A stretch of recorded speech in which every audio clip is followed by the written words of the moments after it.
Good afternoon. We're filming today for the Hamilton College Jazz Archive, and we have a very interesting guest with us, Miss Jean Bach. How do you do? Welcome. This is special because we've had some musicians, we've had musicians' wives, and we've had an agent or two, but you're the first film producer and jazz source, I'm going to call you. Well, that's true. I am in the film business now, but I used to be identified as a fan, and I thought, well, that's rather important in the equation. You know, we need fans. I was profiled in the New Yorker magazine in about a dozen years ago, and the headline was "Fan," and I thought, well, that's pretty accurate. You know, it's nice to know a lot about the music when we get into filming. It makes a big difference. Yeah, well, that's actually how I was able to pull the film together, more or less, because I had known the people involved for some years. We should preface with, we're going to be talking about A Great Day in Harlem, which I know most of our viewers will know about already, but I'd like to ask you first, how did you become such a fan of jazz music? Well, I used to use that line, why did you join the Communist Party to meet girls? I mean, in my day, when I got interested in jazz, it was mostly, there weren't too many females involved. It was kind of fun. Just maybe only 1,000 men and a girl. Yeah.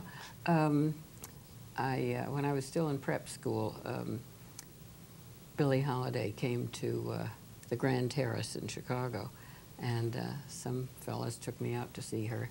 And then I went to Vassar. And Easter week of that first year, I went down to the University of Virginia for some dances, and Count Basie's orchestra. Now, this was 1937, Easter week, and Basie's orchestra, and there was Billie Holiday singing with the band. Wow. So I thought, well, I'll get friendly with her. So I followed her into the ladies' room, and I said, Miss Holiday, how wonderful to see you. I saw you at the Grand Terrace last summer. I thought she'd be so impressed that I'd been to the Grand, because it was kind of out of the way in Chicago. You didn't just always go there. And she fluffed me off. Yeah. Just tossed her curls and had nothing to do with me. I probably saw all the important Basie people, you know, of the era, but I was a kid and I didn't really, the only one I remember vividly, I think I asked Basie who the drummer was, because he was so marvelous, you know, when he played, you couldn't take your eyes off him. Joe Jones. But, you know, I was thinking coming up just now, I probably saw Herschel Evans. I probably saw all these marvelous people. And dang it, I can't remember that. The last time I saw Basie was a dance I gave with a friend of mine about 10, 11 years ago, Bobby Short, who's my oldest friend. And we were celebrating having known each other for 40 years. And we gave a dance. And Basie, thank heaven, was still with us. He was in a wheelchair by then, but he wheeled himself over to the piano, and then they kind of got him on the piano bench, and he did a graceful little toast, and the stuff sounded marvelous. It sounded good. My late husband, Bob Bach, had started out as he was a jazz fan, and when he was in his teens, I think, he had a disc jockey show on WNEW, which was kind of a quasi-jazz station in those days. They played popular music.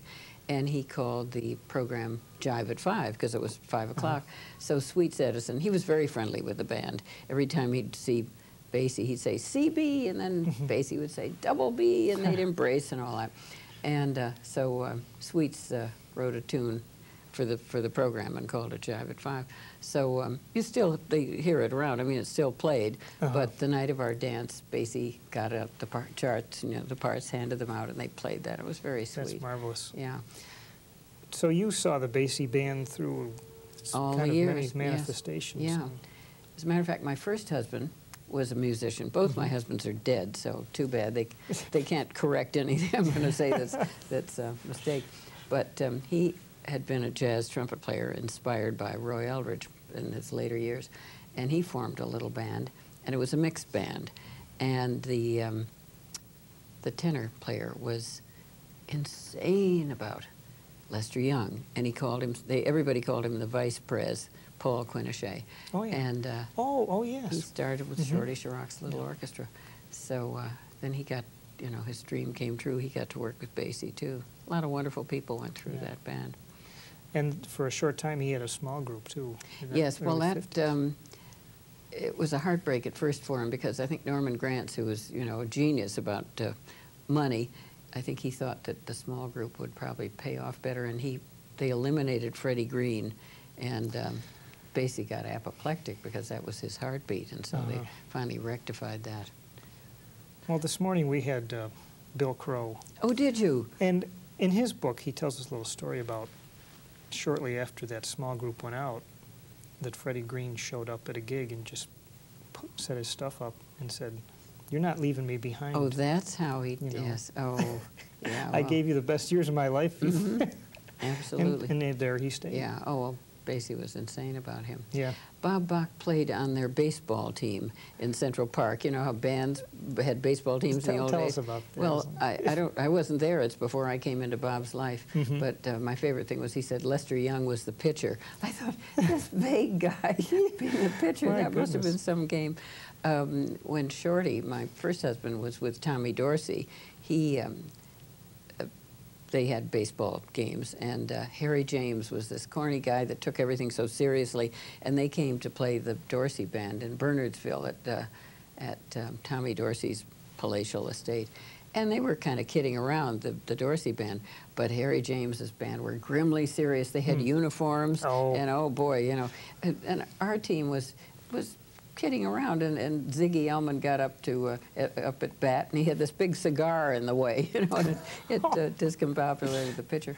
Well, there aren't any more big bands, so there aren't any more ball games, Yeah. but I guess that was kind of big in those days. Was there a strong sense of competition between the big bands at that time? Yes, there was. And stealing musicians from each other was very big. And when I started listening to music, they were I mean, you know, Ellington's band was Ellington's band, and somebody else was something else. But I don't know when the stealing of musicians and trading and moving around. But Goodnight, just while I was married to Shorty, he moved around to a number of bands. He had been in, when I came into his life, he had been in Jimmy Dorsey's. He'd been in Ben Pollock's band, and Jimmy Dorsey, and Bob Crosby. And then when I married him, he was with Gene Krupa, and had switched from Dixieland to this style that he'd heard that just got him crazy, and that was Roy Eldridge. And you hear these early jazz, the Philharmonic records, you think it's Roy, and it's Shorty, sounding exactly like him. And of course, he was this blonde Cupid doll with these big goo-goo eyes, blue eyes, and little turned-up nose and everything. Looked like a Campbell soup baby. He looked nothing like Roy, but he tried to dress like him, and he got a car like him. And the payments were, I think, $85 a month, and he was only making $85 a week. It was pretty dicey. And he was standing next to his car, and in this costume, and Bobby Burnett came by. He was a trumpet player with Charlie Barnett. He said, "Shorty, what happened?" Shorty said, "Man, when I change all the way." So here he was, playing like Roy. Roy was one of the biggest competitors in the jam sessions. That's right. Yeah, in my movie, as a matter of fact, I think it's Hank Jones says that you think he's not going to play any higher, and then he does. Yeah, oh yes, he had to kill everybody. It was his business. Now, you were pretty into the Ellington band, too. That was my main band, and so when Bob and I came into each other's lives, there were two of the merging of the great marriage of the Ellingtons and the Basies. Yes, I met Ellington the night I graduated from prep school, and that was in June of 1936. And my date, we were all dressed up in party clothes, you know, it was graduation night. He said, "Where do you want to go?" Well, Ellington was playing a 2-week engagement at the Congress Hotel in Chicago. So I said, "I'd love to go and hear Ellington," because I'd had all his records. So we got there, and my date said, "Should we ask him over to have a glass of champagne?" I said, "Oh, wow, yes, let's do." So he came over, he stood at the table, and he said, "Miss Anzinger, what are your plans?" Oh, first I said, "I'm so thrilled to meet you." I said, "You and Stravinsky are my two favorite composers." He said, "I'm jealous of Stravinsky." I mean, he was like this all the time, you know. So I told him I was going to Vassar. So he said, "Oh, well, that's not far from where I live. We must get together. Now, make sure we do." I said, "Yes." So I got to school, and my roommate we were getting acquainted, and I brought all these recordings with me, and I said, "We'll have music." Well, she said, "Well, that's great while we study." So then I told her about meeting Ellington. She said, well, I hope you're going to take him up on it. I said, oh, Smith, how can I? She said, I'll bet you haven't got nerve to do it. And I said, yeah, what's the bet? She said, well, if you don't go, you have to give me this cashmere sweater. And I said, what if I do go? She said, then you'll have had the experience. You'll win. So that was enough. Can you believe he was in the phone book? Oh. I looked him up in the phone book. Now, you could get on the train at Poughkeepsie, and the next stop was, I think there was one stop at Harmon, and the next one was 125th Street. So we were going in all the time to the Apollo Theater. I got to hear all the great bands and see all the wonderful acts in 1936 and 7. It was the golden period. So I just went, it was about 2:30 in the afternoon, and it really tells you about innocence. You know, it really pays to be innocent. You just walk into these things. It was heaven. And I knocked on the door, and this elderly gentleman came to the door. Yes, can I help you? It was Ellington's father. Now, he only had lived with him, I think, during a very brief period. It was fewer than 6 months, but that was just that little gap there that he moved into Ellington's apartment. So he said, well, I said, he told me to, you know, come by. He said, fine, I'll go get him. Do be seated. Well, I mean, the curtains were drawn. It was like midnight, you know, in there, because it was to them midnight. It was very dark in the living room. They were kind of night owls. That's it. Yeah. So Ellington finally came in in stunning sulka robe and very courtly. How lovely to see you. I said, well, you did say to come by. I looked like, well, I can't say co-ed because we only had girls and boys schools then, but you know, I had the little bowler hat and the polo coat and the little white gloves and everything. And so years later, Bob Bach, my late husband, was doing a special on Ellington for PBS, and he got what they call sort of witness spots, you know, for people that had known him and told little highlights about their lives. And of course, I had 9 million adventures I couldn't wait to get on. And but how they did it was there was this director kneeling sort of out of camera range asking questions, and he asked me the oddest questions. And one he asked me was, had Ellington ever mentioned an opera to me? Now, it turns out that that was a line he used with everybody. You know, he'd meet you and he'd say, you are so right for a part in my opera. He said, it has to be an intelligent, handsome man with great poise, and I can just see you in this role. And I don't know whether you'd be uncomfortable singing. It doesn't have to be a singing role. You know, he would lay it on with a trowel. And I mean, dogs and cats, women, children, men, anybody. He didn't care. A friend of mine, Casper Reardon, the jazz harpist, he told him he had a part. You know, he was going to write a part in for a harpist. So I guess they thought they'd get some juicy story for me. So I said yes. That first day that I went to see him, he told me all about this opera he was working on. But no, he didn't say he was going to put me in the opera. He said Marian Anderson. But you see how smart he was. That would impress a little college girl more. Marian Anderson's going to be in an opera. He was never at a loss, was he? Oh, please. I had a list of... I did a little talk about this up in Ottawa at the... there's an International Ellington Society and meets every year in a different country. And a few years ago it was up in Ottawa. And they knew that I'd known him forever. And they said, do you want to just talk about the personal side? Because I don't claim to be, you know, a great musicologist. I said, sure, because I got a bundle of stories. And I'm telling these stories about what a jive turkey he was, you know, how he'd put you on. And those people didn't think it was too funny.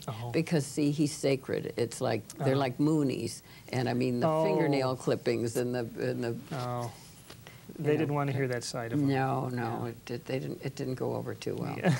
But I had a lot of funny stories. Musically, what was the biggest difference for you between Basie and Ellington?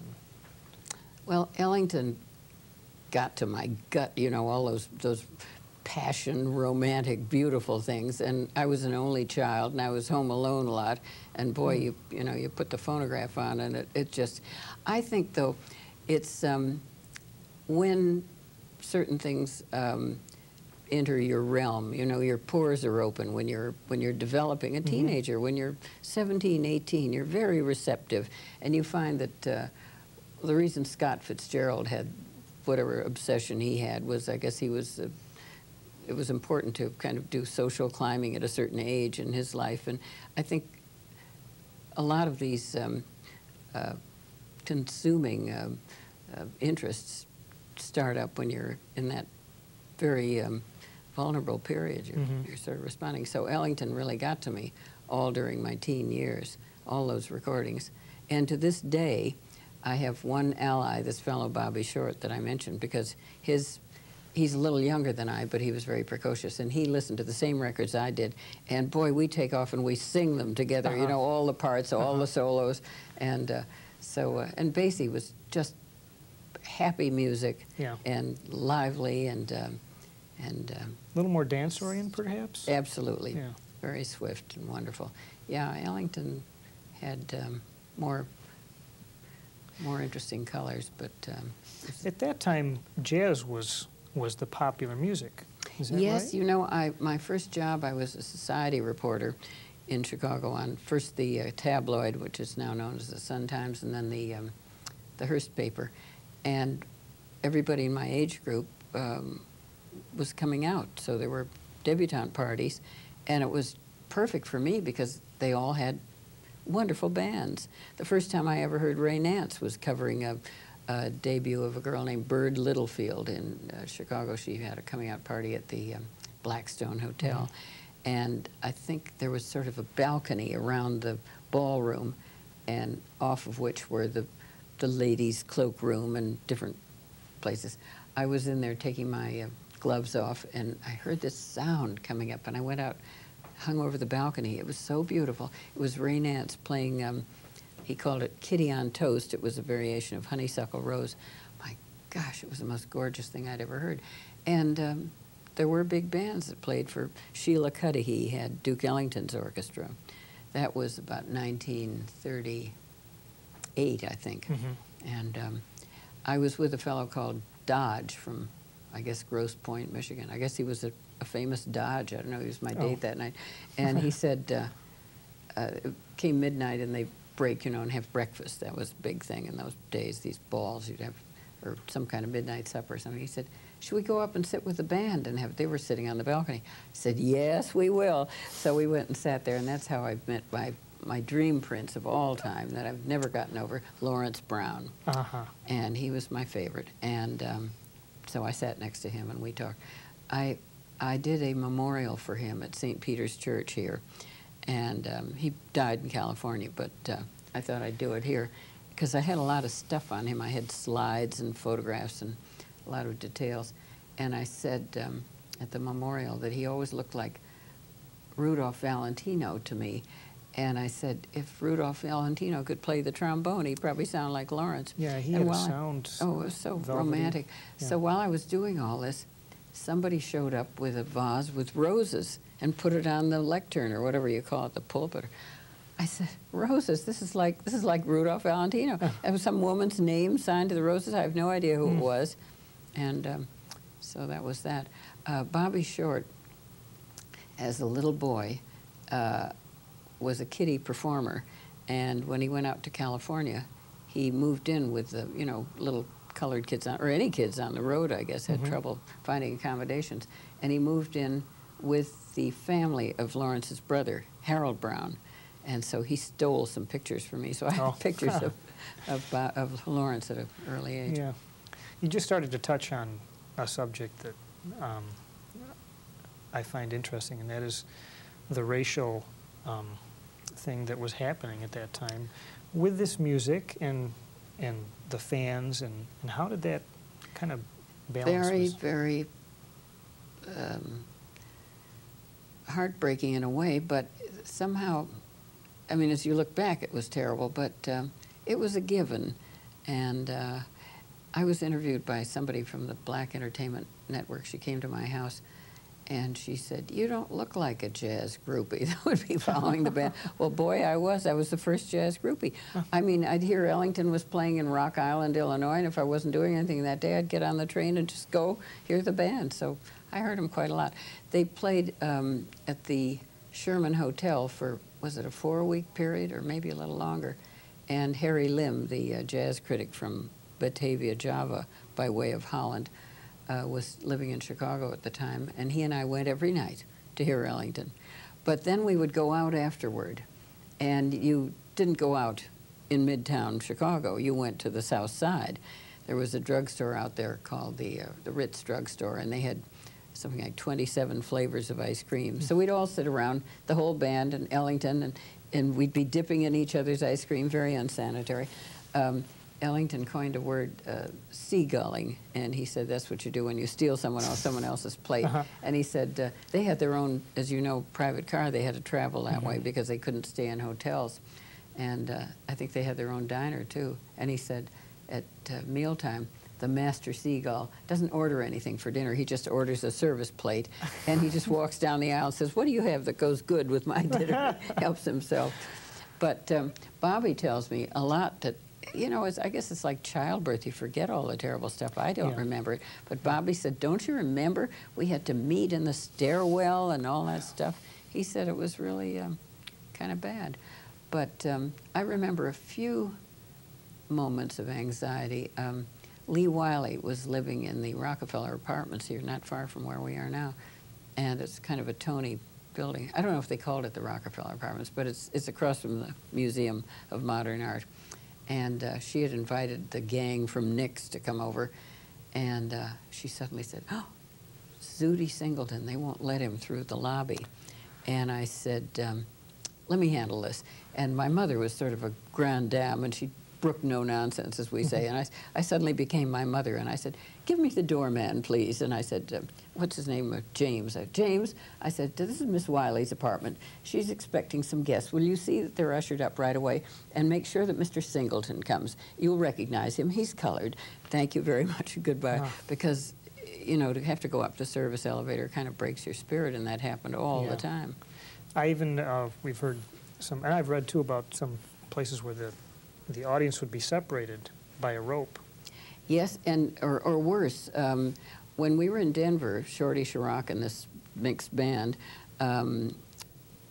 we became very friendly with Paul Quinichette and his wife, and his mother, who was darling and attractive woman who was a businesswoman. I think she did real estate or something like that.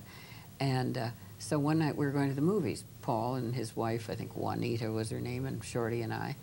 And we got to the box office, and Shorty said 4 tickets, and we started to go in, and Paul said, we'll see you later, and they started to go up the stairs, the balcony. I said, no, we don't want to go up the balcony, come on. He said, no, we'll see you later, honestly. And he was trying to gloss over it, and I said, what is this? Let me see the manager, you know, and I was so objectionable. And the next day, his mother called me up, Billy. She said, Jean, up until about 2 years ago, we couldn't even go in that theater. She said, you've really ruined things for making such a scene. So and that was Denver. That wasn't even the South. Marie Bryant, who is in the film that I'm showing with Great Day in Harlem. The film is called Jammin' the Blues, and it features Lester Young and Harry Edison and a lot of wonderful people. And she's the dancer in it. And she sings Sunny Side of the Street. And it was up for an Oscar in 1944. And so I thought it was a nice companion piece to my film, which was up for an Oscar in 1995. So I was very fond of her. And she was a light-skinned person with freckles, you know, that look. And she had never been south. But she was traveling around with the Ellington Band, doing a little act. She did kind of a takeoff of Mom's Mabley, and then she danced and did a lot of stuff. So she said she got to St. Louis, and the band all stayed out in some part of town. She stayed with them, and she noticed that a movie was showing in downtown St. Louis that she wanted to go to. So she got in a cab, African-American cab, and she said, take me to the Bijou Theater. And he said, oh, well, I'll have to take you just within a couple of blocks. I'm not going up there. She said, don't be silly. You know, this is America. I want to go to the theater. He said, I'm sorry, lady. You know, you'll have to get out and walk the last couple of blocks. So she thought, well, to heck with him. You know, I don't believe in this stuff. I'm from Chicago. So she gets to the theater, buys a ticket, goes in, sits down in the front, starts watching the movie, and it's great, but she can't keep her mind on the movie because she's thinking, wow, I'm getting away with murder. She couldn't stand it anymore.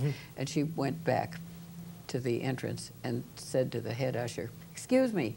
He said, yes, miss. She said, do I look colored to you? He said, well, no. She said, well, I am. And she flew out of the theater and ran all the way home. That was like her moment of triumph that Wow. she pulled one. I mean, it must have been really crazy for entertainers, you know, who had this, Who, once they were on stage, Yeah. it was okay. yeah, But come Yeah. in the back Yeah. door. yeah, That's terrible. So I guess I did all my listening on their turf. Well, no, John Kirby's band played in the pump room of the Ambassador East Hotel, which was then the Toniest Hotel in Chicago. Beautiful. And the room was exquisite. It had sort of dark blue walls and white woodwork and sconces, and it was very stylish. And they'd had a lot of good bands in there. Teddy Wilson was there. And at any rate, when Kirby played, they looked so marvelous. They had tail suits, full dress suits, but everything was in white. White tie and white tail suits and everything. The cast was Russell Procope on saxophone and Buster Bailey on clarinet.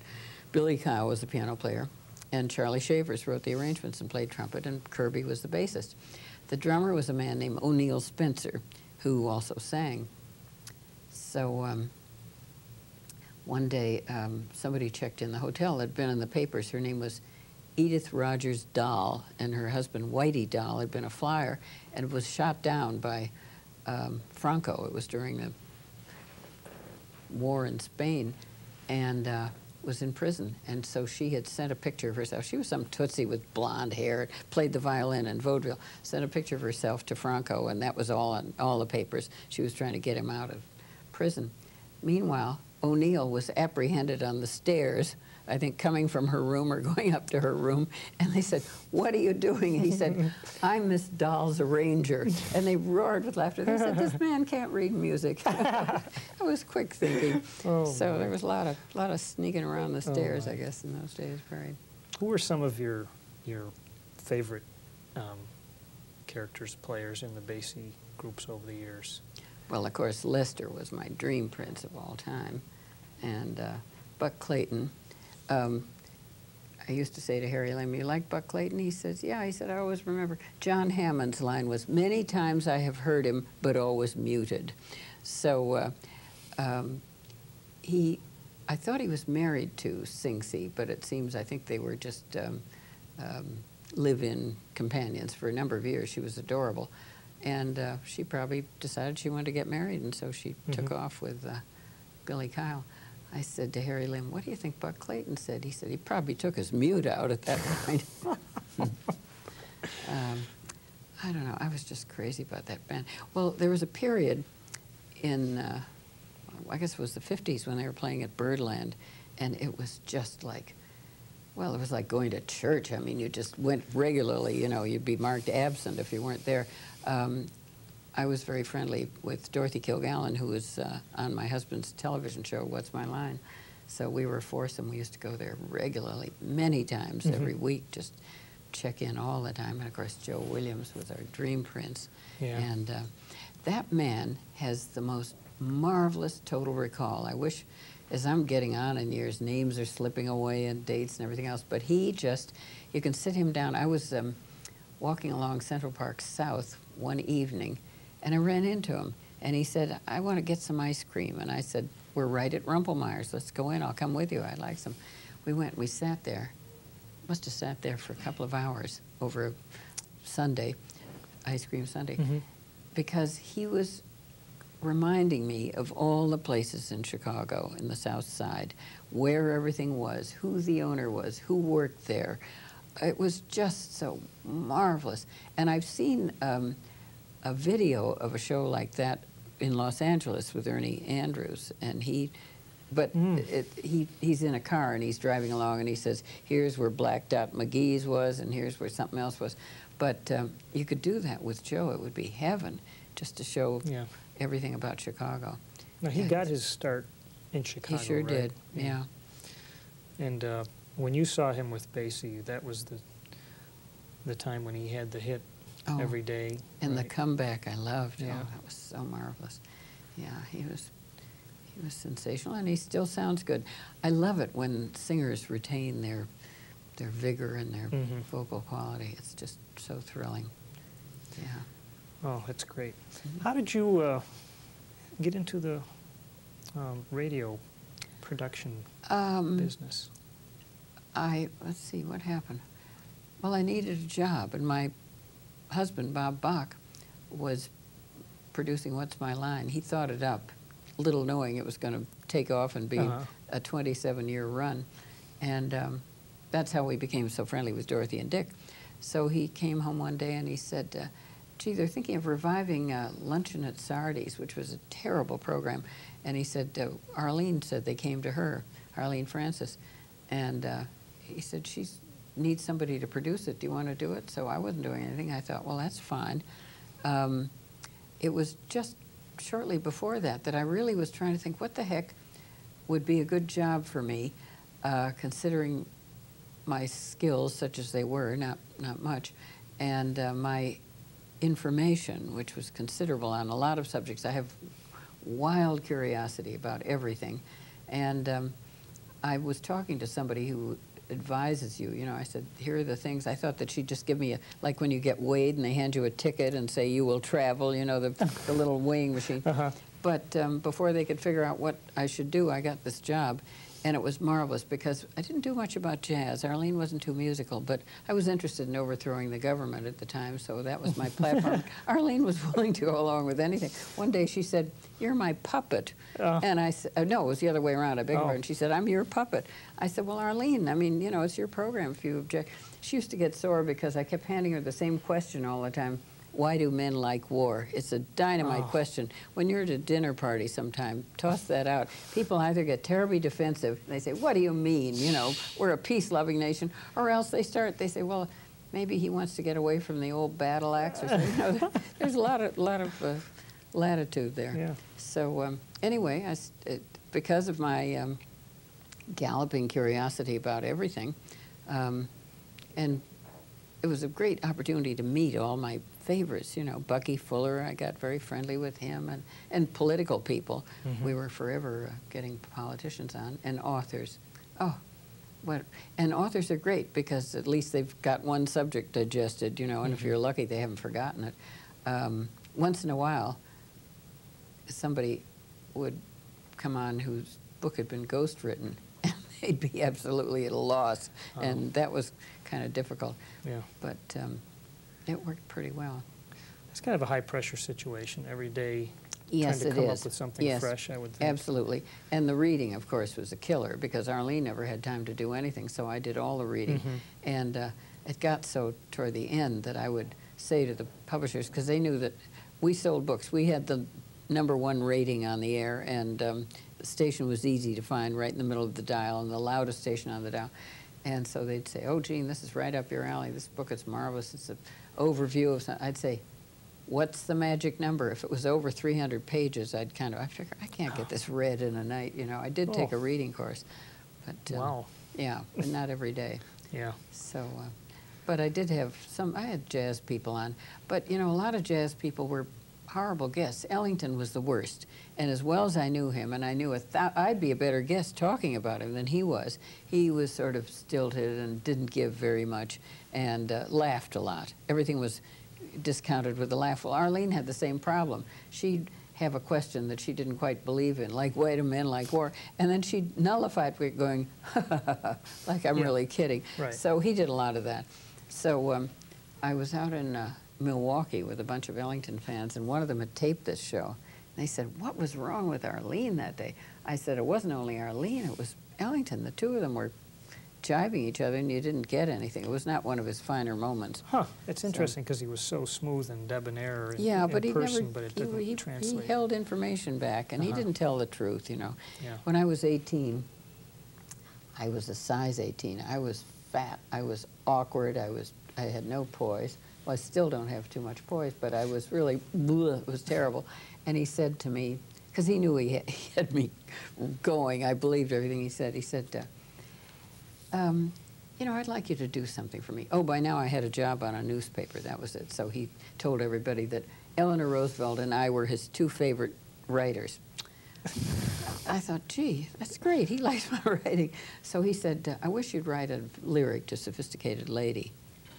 I said, I think there is a lyric to to Sophisticated Lady. He said, yeah, but it's not right. He said, you see, you're my idea of a real sophisticated lady. And I absolutely believed him. It was so crazy. He would say things, as I say, as outrageous as that, these compliments, and I bought every one, but most people did. They wanted to believe it, you know. Yeah. And then if it got too crazy, and you'd say, oh, come on, you've got to be kidding, he'd say, well, I know it sounds ridiculous, it sounds too far-fetched, but he said, I have to say it because it's the truth. He said, that's me, Honest Ellington. He's just told you that he knew you were walking because the walls were beginning to tingle, that you were going to walk into the room, you know. And so, Honest Ellington, you know, I can't keep it back. Have to tell the truth. That's so interesting. Yeah. This, I hope you're not tired of talking about your film. Oh, no, I love talking about my film. It must have been a labor of love, and I mean, it's clear that you're very passionate about this music. Well, you see, you've put your finger on it. Very, very profound. I went to a panel of documentarians in Kansas City when I was out there, and somebody raised the question of money. You know, is it profitable? And they all started laughing. They're all experienced. They said, you don't go into the documentary business to make money. They said, you're driven by passion. You know, your voters' rights in Mississippi, or some great medical quest or something like that. So I guess that's what really... Also, I didn't know what the heck I was getting into. I didn't know beans about making a movie, which is just as well, because had I known all the downside, I'd have probably reconsidered. Yeah. I was well into it before I found out that you have to pay for everything. That was, oh, what a blow. I mean, that was really terrible. You mean, like what? Well, Besides like the music obvious? rights, which is the worst, and a lot of other stuff. Stills, I thought I'd just borrow some stills from photographers who are friends of mine. They all wanted $200 and stuff. It was terrible. Yeah. I was filming people. I got a camera crew, and when I was able to locate people who were still alive, who had been there that day, I would do what you and I are doing and have a conversation. Right.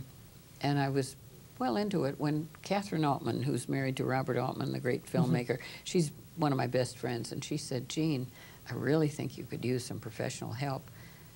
Well, I was a little annoyed. I thought, wait a minute, Catherine, I'm doing this, you know. Right. I thought you interviewed you and then took the end of that tape and then you glued it to the top of the next one and then you did the next one. I thought that was editing. So she introduced me to a man named Matthew Sieg, and you'll see his credit on the end of the film. He's my co-producer now.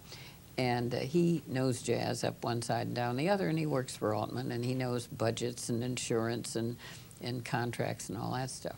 So he sat me down, he started to explain all this to me. He said, well, we'll have to get an editor. I thought I was going to do the editing.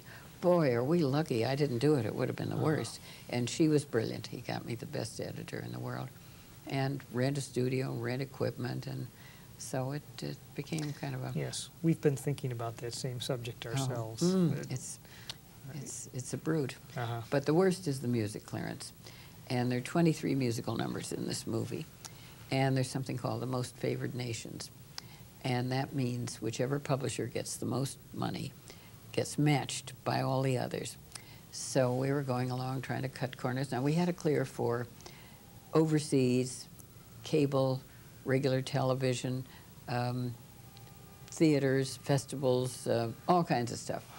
And so we shaved a few years off and did this and did that to make everything kind of come together until the last tune. And that was Lester Young playing Polka Dots and Moonbeams, and it was gorgeous. And this horrible woman at Bourne Publishers, she's the granddaughter of the founder, asked for $100,000. Well, I got furious. And I figured she wanted to play with me, you know, that she'd come down 2,000 and I'd go up 1,000 from 5,000, which I'd planned to pay her. I mean, it was just awful. And so we took it out of the film. But I thought we put something else in which worked even better with Stardust, and it was kind of the repeat of something earlier in the film. But I was talking to Jerry Mulligan's first wife, Arlene, whose father was Lou Brown of DeSilva Brown and Henderson. And she said, boy, if they did anything like that about my father's songs, I'd be furious, because she wants them played, you know. Right. I said, I'll bet the widow Van Heusen doesn't know that they're doing this to her late husband's music. And so someday justice will prevail. But in the meanwhile, Yeah. oh, listen, I've got a friend who made the best documentary I've ever seen on Ellington, and you'll never see it unless you caught it that one time it was on PBS, because the man that has all the Ellington music that Ruth got rid of, I mean, Ellington left Sold her the the rights. catalog. Yes, she Yeah. sold to a man named Fox. And he's like this person born. He wants the moon. And this poor guy, I was going to get him before I got Matthew, see if he'd want to work on the film. And I never could. I saw him once, and he said, yeah, it sounded wonderful. But I never could get him on the phone. He always had a cold, or he was having a nervous breakdown. Yeah. Because he's got this treasure, and he can't. That's too bad, because it stifles things to come out Yeah. that might come later. And this was such a good piece on Ellington, but you couldn't, there's no way you could do it without music, although I think he should figure something out, because it's so full of information. It's just great. Well, it must have been a nice compliment and a thrill for this Life magazine shoot that just happened this week. For those of you who don't have the copy yet, I'm not sure when it'll come out. It's but not coming out until January '96, and probably Okay. the end. I think it has something to do with Black History Month, so Right. it'll be around.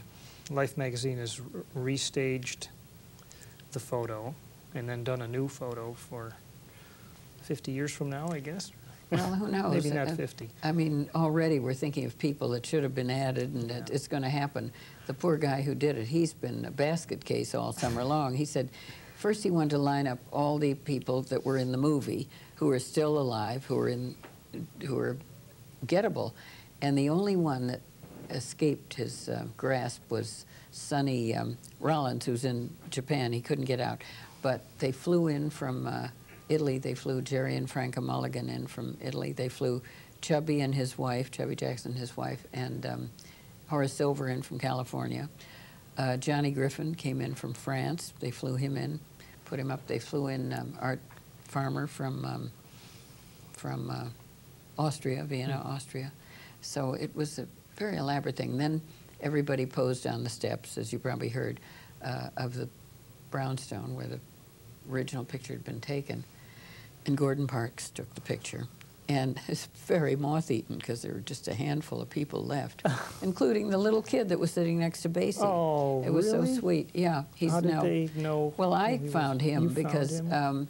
I put an ad in the Amsterdam News, which is our Harlem newspaper, with the photograph, and I said, "See, I loved all this part of producing the movie, tracking people down. Yeah. Loved that." And I said, "Do you remember this photo?" I said, it ran in Esquire and told the date. It was taken in the summer of '58. Were you there? Do you know anyone who was? If so, call this number. And I had a separate telephone with an answering machine attached. And people started checking in. And one was the little boy sitting next to Basie. So that was nice. Basie sat down when everybody else was standing because I think his legs gave out. And in later years, of course, he was in this wheelchair that he drove himself. It was kind of marvelous.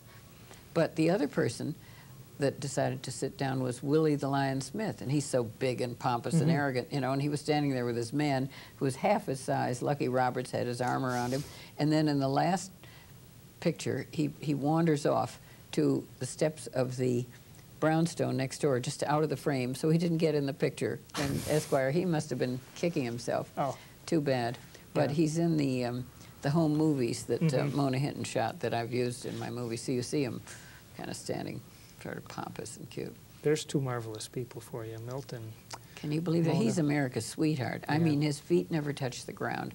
He's in this festival and that jazz party, and they yank him back and forth overseas, and he's in Switzerland, he's in Texas, he's here, he's there. They never, well, that was part of my problem trying to get that footage. What made me decide to do the movie was him telling me about this home movie that she had taken.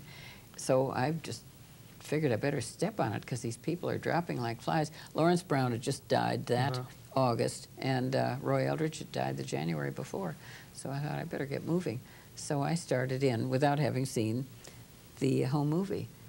And then after a while, I'd got quite a bit of stuff in the box, and we got Sue on the case, and she started doing her weaving and knitting and editing. He still hadn't seen the thing, and I got a little panicked, and I enlisted a fellow called David Berger Do you know him? Yes, he did Milt's book. He with did him, the yeah. books, thank heavens. He's the one that went down in that basement, which must be like Fibber McGee's closet, and found a lot of wonderful photographs and got Milt to caption them so they knew who they were. And so I said to him, teaches sociology in Philadelphia. I said, get two of your Phi Beta students and go down there and look at every piece of celluloid you can find and see if they finally found the film. Wow. How much actual footage was it, time-wise? It's only 11 minutes, but Sue picked out little pieces. Yeah. And a lot of it was damaged, too. I mean, she used as much as she could. But I said to Milt, do you mean to say the photograph comes to life? He said, yeah, you could say that. And it does, because as a static picture, it's black and white. And then when it comes to life, there's color. And that's a nice touch, I think. That's great. Mm-hmm. We can move back to the Basie Band for just a minute. There's been, people always talk about their rhythm section and what made that so special. You know, that rhythm section really characterized different bands. If they played that style, that was their ideal.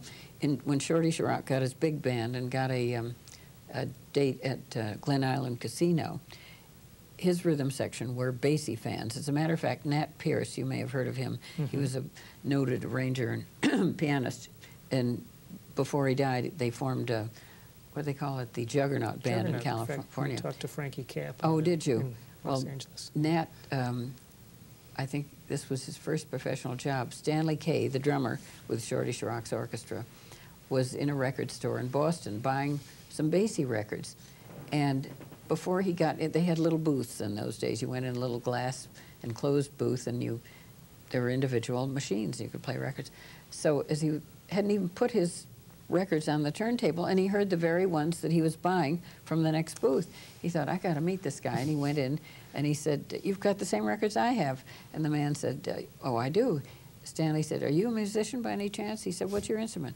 Piano. Stanley said, are you free tonight? We needed a piano player. And so Nat came on the band. And so there was Stanley, and I guess they brainwashed the bassist to be in their camp. But the brass section were Italian chaps, and they played a different way. And I said it was like they were having a race war on the stage every night. They were out of sync. Yeah. They weren't moving like the rhythm section. It was funny. But that was Shorty's band. Well, it was wartime, you know, you took what you could get. Although Broom Moore was in the sax section. He had an interesting band. Yeah.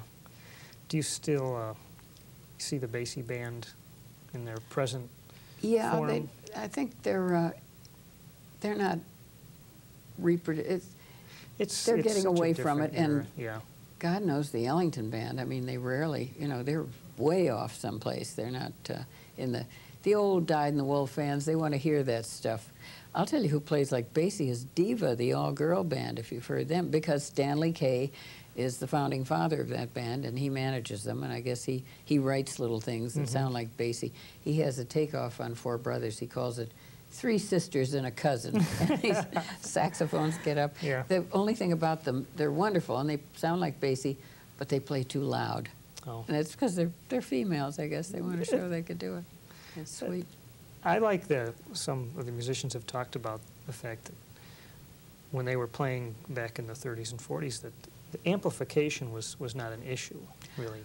So they played perhaps a little more attuned to each other. If you were in the back row and you couldn't hear the soloist, then you were playing too loud, and it wasn't a matter of turn up his microphone. It was You are absolutely my man on that. I absolutely agree with you. I went to a concert of Ellington music in Milwaukee at the Performing Arts Center, which is a gorgeous, modern, I guess they do symphony concerts there and so forth. And Gunther Schuller was conducting.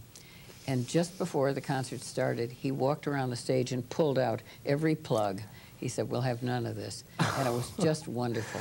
God, it sounded like the way it was supposed to sound. We had a similar story from, I forget who told it now, about Illinois Jacquette doing the same thing in Europe. Really? The Good for him. Salman went through the whole thing, set all the levels, and then Illinois said, now take all your faders and turn them down 50% and don't touch them again. Yes. Well, Chubby Jackson has a rule about the basses, because they they suddenly, it's the democratization in action, you know, democracy in action. Everybody wants to be heard, and so they turn that thing up very high. And Chubby said when it goes past this direction, it's too loud. And yeah, I hate amplification. It's not what we were used to. You know, it's not the natural sound. It's something else. Right. I guess if you're playing big stadiums or auditoriums, there's a certain Well, amount, but if you're playing Carnegie Hall, you know, when Carnegie Hall got redone, one of the first bands I heard there was Basie, and I was embarrassed. I was with somebody that I dragged. I said, oh, we'll go and hear this. It sounded like mud. There was no definition. It just all overlapped and blurred, and they just had the sound on too loud. Oh. It was terrible. The hall was made to be. Well, of course, of course, If an yes. opera singer can Yes, fill it up. yes. Yeah, that's interesting. Yeah, uh-huh. What's your take on jazz today and the future? Gee, I don't know. I have people, and I always go and see Ahmad Jamal. I'm crazy about him. I would like to hear some big bands occasionally. Gosh, Jimmy Heath came by at the table yesterday at the Life thing and said that he has a big band playing at the Iridian Room. I thought he said it was just last night, and I was too tired, but I think it's for the whole week. So, and he's wonderful. That'd be nice to see. But I said something, and I suppose I shouldn't have said it to a newspaper, but and it's not a very original line, but I said, the people today, they have wonderful chops, and they're well-schooled, you know, and it's like the 4-minute mile. They can do stuff better than the people before them, skillfully. But they're standing on the shoulders of these people in my photograph, you know, Dizzy and Mingus and Lester and Coleman Hawkins. I mean, they've taken off from that. They're great, but I'd give anything to, if I could hear Herschel Evans again, or He Lester. died awful young, didn't he? Yeah, too soon for me. I'm not sure. As I say, I'm not sure I must have heard him in person, but don't remember it. Well, I guess, you know, there's not nearly as many places for the young musicians just out of school to go and really Well, unless they're hone in their New York craft. City. I mean, Yeah. there's just so much music in New York, and the other places it's just dried up. Although I'm told that there's certain pockets around the country. Certainly not Los Angeles. There's very little out there. Yeah. When Leonard Feather moved out there, I think he got a job with the LA Times, presumably to write a lot about jazz. There wasn't a heck of a lot. I mean, one person at open, and then that would be a big event. Well, the distances are great. But what's terrible here is that they go on so darn late, and it's very expensive. So you can't do a bunch of clubs in a night. Right. And then there are these small, you know, it'll be the star and rhythm, just little quartets. Yeah. And in the olden days, you got a little better mixture. Did you make the scene at 52nd Street? Oh, one of did I? those- Oh, that was living. Because you'd go in one door and in another and just on and on. It was just, you know, didn't have to have cab fare. You just walk from one to another. And as I recall, I guess there must have been a minimum at the table. It was probably 50 cents or $1 at most, but you could hang out at the bar. It was something else. I've never seen a photo with the signs out of the people that I wanted to see all at once, but you know, occasionally you see photos, and it'll be Don Byas and Stuff Smith, and Errol Garner started on the downtown side of the street closest to Fifth Avenue, and I stuck my nose in, and I thought, oh, that's cocktail piano, and I came out again, and of course, when I think I could have heard him probably the first night, I didn't realize how marvelous he was. I did later on, but that was where a lot of people got started there. We had occasion to see a group in Los Angeles called the Statesmen of Jazz. Uh-huh. I think they're coming to New York pretty soon. It's a nice idea that they're trying to promote with, you have to be over 65 to be in the group. And Jane Jarvis is the Jane, pianist, yes. yeah. Oh, she's marvelous. crazy about that group, Yeah. And one thing that they try to do every time they play a concert is during that day they go into a school. What a good idea. Yeah. Yeah, it's interesting. My movie ran for about 9 weeks in New York, 7 shows a day. It was a sellout. I mean, we wiped up the floor with Hoop Dreams was in the same theater. They could only play 3 shows a day, so they weren't getting the turnover that we were. And friends of mine who would go felt that they had to report to me on the demographics of the audience. So they'd call up and they'd say, well, there were quite a few young people, college-age people, and they seem to have brought their parents who were probably into folk music or rock and roll or something. But of course, there are a lot of old-timers like us that were from the big band era. Yeah. But mostly it was people new to jazz that are college age. I mean, I hope it's true. And us senior people. And it's that middle group we've got to get to now. Yeah. Yeah. Well, that's one reason that I think it's important that we get stories on tape, you know, so that people can find out what it was really like. And boy, if you could have had a microphone, you mentioned 52nd Street, everybody would go play a set, and then they'd go around the corner on 6th Avenue, on the southeast corner around facing 6th Avenue, to a place called the White Rose. And boy, that was like you died and went to heaven. All your dream people were in there, you know. Coleman Hawkins would be having a drink with whoever, Nat King Cole. It was just marvelous, that era. And to think we took them all for granted, you know. Nobody, that's one of the reasons I made the movie, to tell you the truth. Nobody saved anything from that period. Letters, programs. When I think of programs and photographs that I had from then, I'm as bad as the musicians, but the musicians are the worst. They never save a darn thing. None of them had saved the photograph that ran in Esquire magazine that inspired the film. So the first thing I'd say was, do you have a copy of the photo? Oh, no, you know, I bought the magazine back there in '58 when it came out, but I never thought to save it. So then I'd give them a print, and they'd be so thrilled. Yeah. And I don't know one jazz musician that has all the records that he made. They do, you know, because they're not portable, and they are now if they only had CDs. But in the days of '78, it was. Yeah. Well, Milt would need a van. Can you believe? I wonder what he's got, and maybe that basement would yield some. Yeah. Yeah. But you remember Benny Powell? He played trombone with Basie. His then wife, I think they're not together now, called me up one day and said that she was trying to get some sort of a wives mafia going because she figured wives saved snapshots, and she was going to get in touch with a lot of wives. And that would have been a nice little archive if she'd ever followed through. But I guess when she and Benny broke up, that was the end of that project. Well, this has been a fascinating conversation. I had a good time. We've been very glad to have Gene Bach with us, who is a filmmaker and walking history of jazz. And appreciate you having us.